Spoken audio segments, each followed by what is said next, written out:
J'ai lu les règlements des îles de la Madeleine sur la passe archipel, le paiement obligatoire pour accéder au territoire des îles de la Madeleine elles-mêmes. Parlons-en. C'est pas facile de qualifier c'est quoi exactement comme forme de paiement. C'est pas un péage comme prendre un pont ou un traversier par exemple, parce que le montant est dû simplement pour se trouver sur les îles de la Madeleine. Peu importe comment on s'y rend. Mais c'est pas non plus un frais d'accès comme on paye pour les parcs nationaux par exemple. Parce que le paiement il est pas dû au moment d'arriver aux îles de la Madeleine. Il faut juste prouver de l'avoir payé quand on quitte les îles de la Madeleine. Alors c'est une nouvelle forme de taxe qui n'a pas vraiment de parallèle à ce que je peux voir ailleurs au Québec ou au Canada. Alors on va commencer en parlant de comment le règlement lui-même va fonctionner. Selon le règlement, il va y avoir 3 types de personnes aux îles de la Madeleine. Les résidents saisonniers et les visiteurs. Pour clarifier, les résidents saisonniers, c'est les personnes qui ont peut-être une maison aux îles de la Madeleine, mais c'est pas leur résidence principale. Si un résident saisonnier ou un visiteur se trouve aux îles de la Madeleine pour plus que 24 heures pendant la période du 1er mai au 14 octobre, il va devoir payer une taxe de 30 $.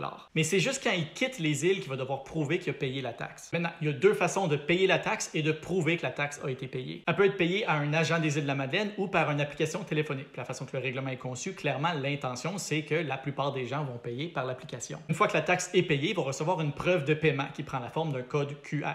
Quand ils vont quitter l'île, ils vont devoir montrer à un agent des îles de la Madeleine leur code QR pour prouver qu'ils ont payé la taxe. Maintenant, première chose un peu bizarre, c'est que le règlement prévoit que les résidents n'auront pas à payer la taxe ou de montrer une preuve de paiement pour quitter l'île, mais ça ne prévoit pas comment l'agent des îles de la Madeleine va être capable de faire la différence entre les résidents et les résidents saisonniers et visiteurs qui, eux, ont à payer la taxe. De ce que j'en comprends, écouter les entrevues, c'est que l'agent des îles de la Madeleine va demander une pièce d'identité qui prouve que la personne est un résident. Mais ça, c'est pas prévu dans le règlement, alors je ne sais pas d'où va venir l'autorité pour le faire. Une autre chose qui est un peu bizarre, c'est qu'en plus de payer la taxe, les résidents saisonniers ou les visiteurs vont être obligés de donner quand même beaucoup d'informations personnelles à propos d'eux-mêmes. Ils vont être obligés de donner leur nom, leur adresse, leur âge et fournir une pièce d'identité. Et tout ça présumément par l'application. Le code QR est supposé être bon pour toute la saison, mais s'ils perdent, ils reviennent plus qu'une fois, ils peuvent demander un remboursement de la taxe, une fois encore, en donnant leur nom, leur âge, leur adresse, une pièce d'identité et les dates de leur visite. En gros, c'est comme ça que ça va fonctionner. Première des choses, j'ai vu beaucoup de commentaires disant que ça violerait potentiellement la liberté de circulation garantie par l'article 6 de la Charte canadienne. C'est vrai que l'article 6, paragraphe 2 garantit le droit de circuler à travers tout le pays, mais l'article 6, paragraphe 3 permet des restrictions à ce droit-là, tant que les restrictions sont d'application générale et font pas de différence entre les résidents des différentes provinces. Le règlement ici, il est d'application générale, il s'applique à tout le monde et il fait pas de distinction entre les résidents des provinces, il fait seulement une distinction entre les résidents des îles de la Madeleine. Mais attention, je ne suis pas en train de donner un avis juridique. Si vous voulez avoir plus d'informations, parlez à un avocat. Il y a aussi beaucoup d'autres lois municipales qui sont en jeu que je ne maîtrise pas. Mais peu importe les questions légales, l'application de ce règlement-là me semble un peu étrange. La communauté maritime des îles de la Madeleine dit que c'est pour récolter des fonds pour entretenir ses infrastructures, ce qui me semble quand même raisonnable. Mais pourquoi passer par un système aussi complexe qui demande autant d'informations et qui va être aussi lourd en administration qu'il aurait pu juste faire une taxe sur les traversiers par exemple et donner une passe gratuite à tous leurs résidents. Et aussi, ça mène à quelques questions à propos de l'application elle-même. Et puis là-dessus, j'ai pas été capable de trouver l'information. Mais en premier, qui a reçu le contrat pour développer l'application des îles de la Madeleine? Combien ça a coûté de développer cette application-là? Quelles obligations le développeur et l'opérateur de l'application vont avoir par rapport à toute l'information qui est récoltée par l'application? Encore une fois, je précise, j'ai pas cette information-là. Mais pour avoir une idée plus complète de ce qui se passe, je pense que les Madelinots et tout le monde qui veut visiter les îles de la Madeleine